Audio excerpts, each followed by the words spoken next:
Hola amigos, my name is Julio Fopoli and I want you to speak Spanish like a pro.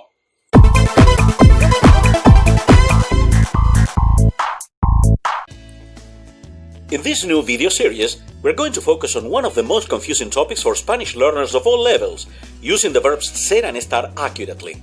And I'm going to start with a few assumptions. The first one is you already studied ser and estar, and you know how to conjugate them in the present. Your problem is to know exactly when to use one or the other, because you get confused. For those of you who don't know how to conjugate these verbs, I'm going to post the links to some videos I made a few years ago that focus precisely on that. This video series is not so much about conjugations, although we will work on some of them, but more on becoming solid on when to use ser or estar. In a future video series, we'll focus on ser and estar in the past, which has its own set of challenges. But first things first. In today's video, we'll see a very simplistic, yet extremely powerful approach on how to tell them apart from the get-go. If you want to be notified every time I upload a new video, subscribe to the channel and click on the notification bell right now. So now, without further ado, let's get started. And let's begin with a dilemma that puzzles a lot of beginning students. For example, if we take the sentence, I am Tom and I am in the United States, well, actually, if you know Tom, he would say it more like, I am Tom and I am in the United States. But well, we'll just keep the regular voice. If I want to say this in Spanish, we would say something like, Soy Tom y estoy en los Estados Unidos. From the get-go, you can see that in English we have one verb, I am Tom, and I am in the United States, whereas in Spanish we have actually two different verbs, soy y estoy. And here comes the first thing that could be eye-opening for many.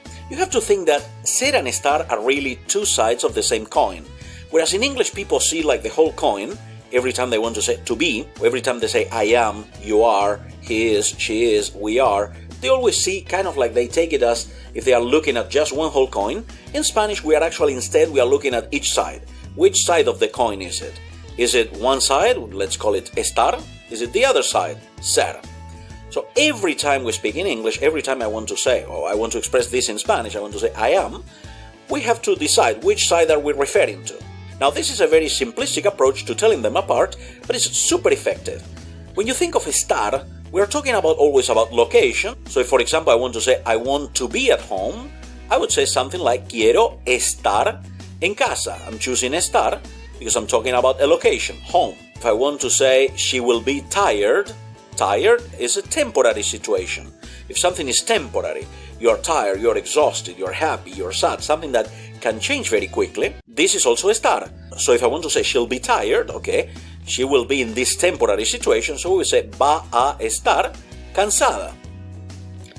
In addition, if we are talking about action in progress, in other words, something that you're doing right now, this is also going to be estar. She will be working. She will be working a lot.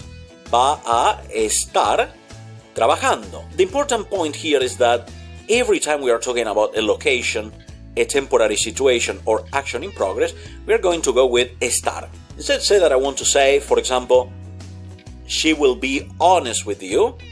To be honest is not location, is not temporary, it's not action in progress. Being honest is a characteristic of a person. Okay, so it's none of this. So if it's none of this, we'll go with ser. Va a ser honesta. So in that case, the same phrase to be is translated as ser. For instance, if I want to say, I'm going to be a doctor, well again, I'm going to be a doctor. It's not location, it's not a temporary situation, it's not action in progress. So I would say, voy a ser doctor. And we'll get a lot of practice regarding this later. However, as we go through life, we don't always use to be. I don't say, for example, I to be Julio. I would say, I am Julio.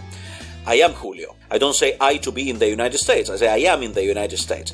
So to be, in the present, in English, has different conjugations. These changes that take place when I want to speak in the present, for example, like I am, you are, he is, and so on. So if I want to say, for example, I am at home, well, we should lean towards estar because it's location, and to say I am, the translation is yo estoy. Yo estoy. If instead I want to say I'm Julio, well, Julio is not location, it's not temporary, it's not action in progress, so the same phrase I am will be translated as yo soy. Soy Julio. You are, the informal version, is tú estás. So if I ask someone, are you tired? Well, tired is a temporary situation. After a quick nap, you can feel rested again. So that's why we would lean to estar. But if I say instead, are you Italian? Okay, well, Italian is not location. I'm not saying, are you in Italy?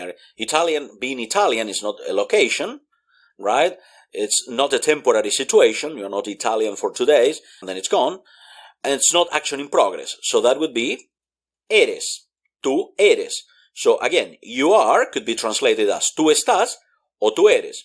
And all the rest follows basically the same pattern. You are the formal you, he or she or it is. This would be usted, él, ella, está, if it refers to location, temporary situation, or action in progress. Whereas if it doesn't refer to any of those things, it would be es. Usted, él, ella, es. We are, nosotros estamos, or nosotros somos. You are, remember this version is used informally in Spain. You are addressing a group of people, 2 or more at least. Vosotros estáis. Vosotros sois. And you or they are, this you is used all over the world. And in Spain it's formal. For the rest, it's formal and informal. You or they are. Ustedes o ellos están. Ustedes or ellos son. So what is important in this video is to get this concept that in English, when we want to say to be, people see it as a whole coin. People see a coin. Whereas in Spanish, we see actually sides of coins. The coin in English being to be, in Spanish the coin being either ser or estar. And depending on what we want to express, we look at one side of the coin or the other. If we are talking about location, temporary situation, action in progress, we'll go with estar. But if we are talking about anything else but that, we would go with ser. And in the same way as in English, we wouldn't say to be all the time, I to be Julio, I to be at home. We say I am, you are, he is, she is, okay? Well, in Spanish, we have specific conjugations for that. Some for estar, some for ser. And this is all for today. I hope you have enjoyed the video. In our next video, we are going to focus on all the specific uses of ser. And before you go, please don't forget to like this video and subscribe to the channel, so every time I upload new material, you'll be the first one to know. My name is Julio Fopoli, and I'll see you in our next video.